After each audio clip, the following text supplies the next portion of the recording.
Dear students, आज हम बात करेंगे पूरक आहार देते समय बच्चों के लिए क्या क्या सावधानियां बरतने की आवश्यकता होती है तथा वीनिंग कैसे स्टार्ट की जाती है, वीनिंग कब स्टार्ट की जाती है और वीनिंग फूड्स क्या हैं। तो सबसे पहले हम बात करते हैं कि जो शिशु को पूरक आहार दिया जाता है, वैसे तो 6 महीने तक माँ का दूध जो है वो सफिशिएंट होता है बच्चे के लिए, लेकिन जैसे जैसे उसकी वृद्धि और विकास होता है वैसे वैसे माता का दूध जो है वो काफ़ी कम होता है और बच्चे की वृद्धि विकास के लिए उसकी आवश्यकता की पूर्ति नहीं करता। उस समय हमें कॉम्प्लीमेंट्री फूड स्टार्ट कर देना चाहिए, यानी पूरक आहार हमें स्टार्ट करना चाहिए। इसका मतलब ये है कि 6 महीने के बाद पूरक आहार शुरू कर देना चाहिए। इसके बाद पूरक आहार जो दिया जाता है उसमें विभिन्न प्रकार के जो आहार दिए जाते हैं, जैसे कि हमने पिछले उसमें बताया कि जिसमें तरल पूरक आहार होता है यानी लिक्विड कॉम्प्लीमेंट्री फूड होता है, अर्ध ठोस पूरक आहार यानी सेमी सॉलिड कॉम्प्लीमेंट्री फूड और ठोस पूरक आहार यानी सॉलिड कॉम्प्लीमेंट्री फूड्स। तो लिक्विड कॉम्प्लीमेंट्री फूड्स जो होते हैं यानी तरल पूरक आहार जो हैं, जिसके अंतर्गत जो दूध है, इसके अलावा गाय का दूध है, भैंस का दूध है, इसको डाइल्यूट करके और फार्मूला तैयार करके दिया जाता है। इसके अलावा दाल का पानी वगैरह दिया जाता है और साथ ही जल जो है दिया जाता है। इसके अलावा कॉड लिवर ऑयल दिया जाता है, ताज़े फलों का जो रस है वो दिया जाता है, सब्जियों और दालों का सूप दिया जाता है। ये सारी चीज़ें जो है तरल कॉम्प्लीमेंट्री फूड के अंदर दी जाती है। दूसरा जो है अर्ध ठोस पूरक आहार जो होते हैं यानी सेमी सॉलिड कॉम्प्लीमेंट्री फूड जो हैं, जिसमें गुटी हुई दाल हो सकती है, पतली खिचड़ी हो सकती है, दलिया, स्नैक्स, सैरेलैक, फेरेक्स या उबला हुआ आलू वगैरह दिया जा सकता है। और आजकल बाज़ार में बहुत सारे बेबी फूड्स भी उपलब्ध हैं जो कि आराम से बच्चों को, शिशु को खिलाए जा सकते हैं। ठोस परिपूरक आहार जो होता है यानी सॉलिड कॉम्प्लीमेंट्री फूड से 6-7 माह के शिशु को ठोस आहार खिलाया जाना शुरू किया जा सकता है, जिसके अंतर्गत मसला हुआ ठोस आहार होता है, मैश्ड सॉलिड फूड होता है या अनमैश्ड होता है यानी बिना मसला हुआ ठोस आहार। उसके अंदर भी हम दाल चावल मसल कर, दाल में दूध अथवा रोटी मसल कर और फलों को आग पर पकाकर थोड़ा सा मसल कर दूध में केला मिलाकर इस तरह से आहार दिया जा सकता है। और बिना मसला हुआ ठोस आहार जैसे जिसमें छोटा सा गाजर का टुकड़ा हो सकता है, चीकू हो सकता है, खीरा, ककड़ी आदि चीज़ें, जैसे मसूड़ों का भी व्यायाम होता है और साथ में दांत निकलने में भी आसानी होती है। अब हम बात करते हैं शिशु को पूरक आहार देते समय कौन कौन सी बातों को ध्यान में रखना चाहिए। सबसे पहले परिपूरक आहार जो होता है प्रारंभ करते समय हमें इसकी मात्रा बहुत ही थोड़ी रखनी चाहिए। ये नहीं कि हमने 1 कटोरी सीधा बच्चों को खिला दिया या इस तरह से कर दिया।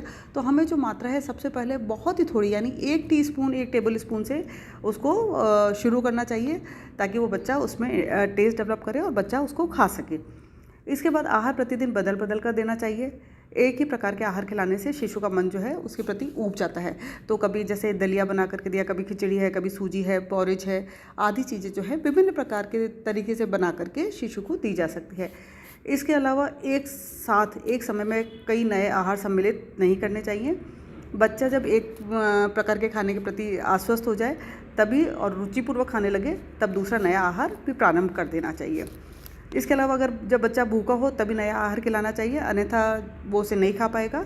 और इसके अलावा जो है ये भी ध्यान रखना चाहिए कि आहार के प्रति अरुचि दिखाए या उसको अच्छा नहीं लगे तो कुछ समय के लिए उसको बंद कर दें और वापस से एक बार पौष्टिकता और उपयोगिता को ध्यान में रखते हुए उस चीज़ को वापस से शुरू करें, ताकि बच्चा थोड़ा सा टेस्ट डेवलप कर ले। इसके अलावा यदि भोजन की जो है कोई शिशु किसी भोजन को नहीं पचा पाता है तो कुछ दिनों तक उसको नहीं खिलाना चाहिए। 4 माह के शिशु को तरल आहार खिलाना अगर शुरू कर दिया जाए तो उसके जो पाचन अंग है अगर परिपक्व नहीं होते हैं तो उसमें दिक्कत होने लगती है, लेकिन धीरे धीरे अगर इसको शुरू किया जाता है तो वो उसकी पाचन क्रिया भी, पाचन शक्ति जो है परिपक्व हो जाती है। शिशु के आहार में अधिक मिर्च मसाले का उपयोग नहीं करना चाहिए। शिशु को नमकीन और मीठा दोनों प्रकार का आहार खिलाना चाहिए, लेकिन बहुत ज़्यादा चटपटा या बहुत ज़्यादा जो मिर्च वाला अचार है, मिर्च वाली सब्जियां आदि चीज़ें शिशु को नहीं देनी चाहिए।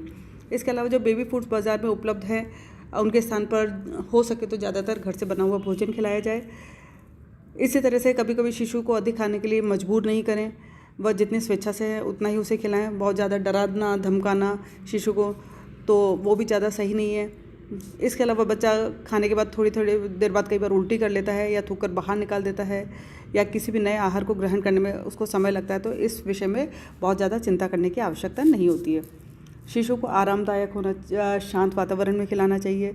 प्रारंभ में बहुत ही ज़्यादा गाढ़े फल वगैरह या इस तरह की चीज़ें ना दें। धीरे धीरे सबसे पहले लिक्विड और सेमी सॉलिड और इस तरह से उसकी शुरुआत करें। भोजन के साथ साथ भोजन संबंधी अच्छी आदतों का भी विकास करें। दो आहारों के मध्य में फलों का रस, सब्जियों का सूप आदि चीज़ें भी बच्चों को, शिशु को दी जा सकती है। अब यहाँ पर देखिए पूरक आहार की जो सारिणी दी हुई है, जैसे 2 माह का जो बच्चा है उसके आहार में अगर हम शुरू देते हैं तो कॉड लिवर ऑयल 2 से 3 बूंद दिया जा सकता है दिन में 2 बार, जैसे 10 बजे और 2 बजे दिया जा सकता है। इसके अलावा अगर तीसरे महीने में करते हैं तो संतरे या मौसमी का रस थोड़ा सा 1 छोटी चाय का चम्मच दी जा सकती है। 4 माह में ताज़े फलों का रस या टमाटर का सूप दिया जा सकता है। 5 महीने में उबली हुई सब्जियां हैं, दाल का सूप है, टमाटर का सूप, मिश्रित दाल आदि का दिया जा सकता है। 6 महीने में केला मसल कर, इस तरह से ये जो विभिन्न प्रकार की जो हैं अलग अलग महीने में अलग अलग दिया जा सकता है। जैसे 1 वर्ष की आयु में यहाँ लिखा है कि समस्त आहार जो परिवार में बनता है परंतु बिना मिर्च मसाले का उसको दिया जा सकता है, लेकिन नमक का प्रयोग कर सकते हैं। तो कितनी मात्रा में देना है ये सब यहाँ पर दिया हुआ है। अब आता है माता का दूध छुड़ाना, या वीनिंग क्या है।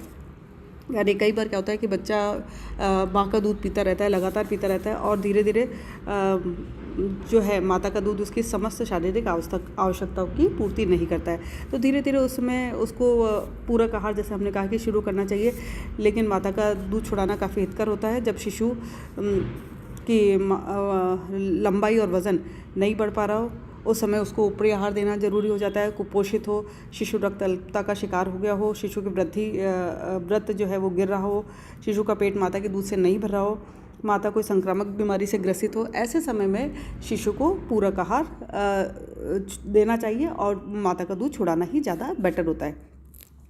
अब वीनिंग क्या है, यानी वीनिंग जो वह प्रक्रिया होती है जिसमें धीरे धीरे माता का दूध छुड़ाया जाता है तथा शिशु को अर्ध ठोस और ठोस आहार खिलाकर उसकी शारीरिक मांगों की पूर्ति की जाती है, उसे हम वीनिंग प्रक्रिया कहते हैं।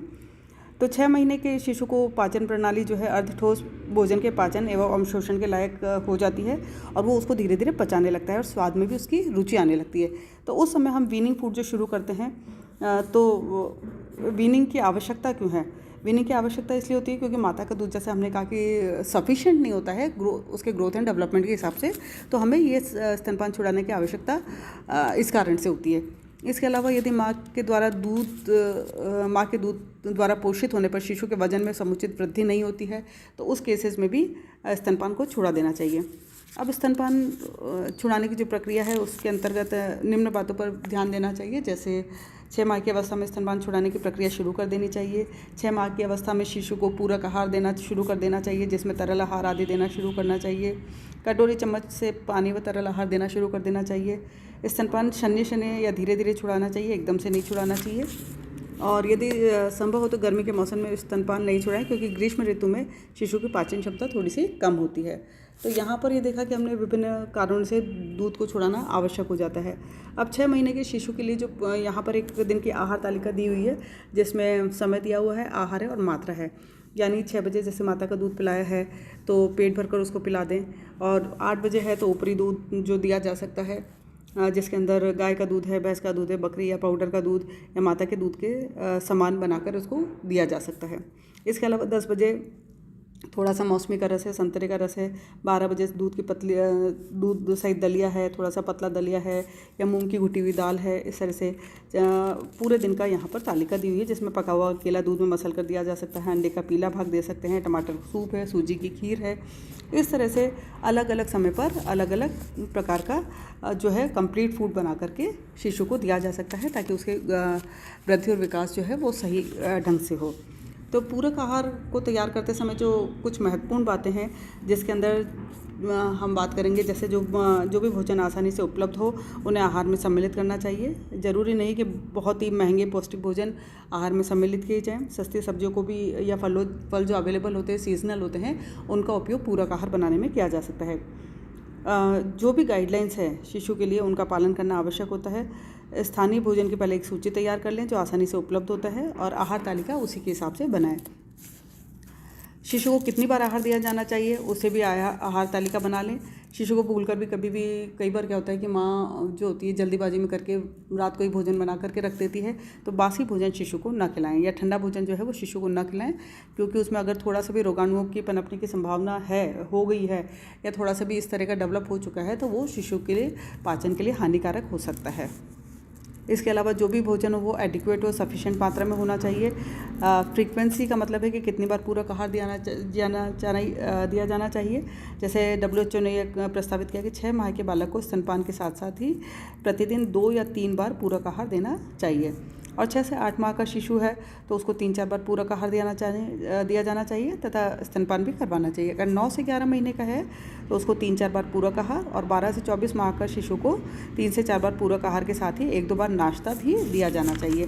तो इस तरह से विभिन्न जो है पूरक आहार की फ्रिक्वेंसी डेवलप करनी चाहिए।